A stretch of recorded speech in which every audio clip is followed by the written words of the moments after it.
Hoje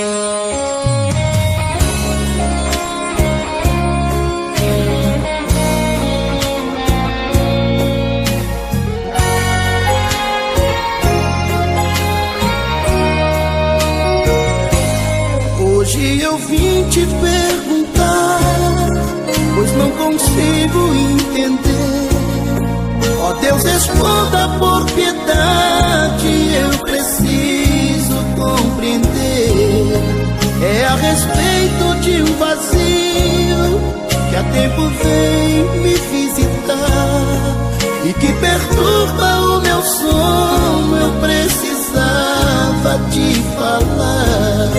Sinto sua força me tomar, a tua glória me envolver. Mas ao sair da sua presença, uma tristeza vem me acompanhar.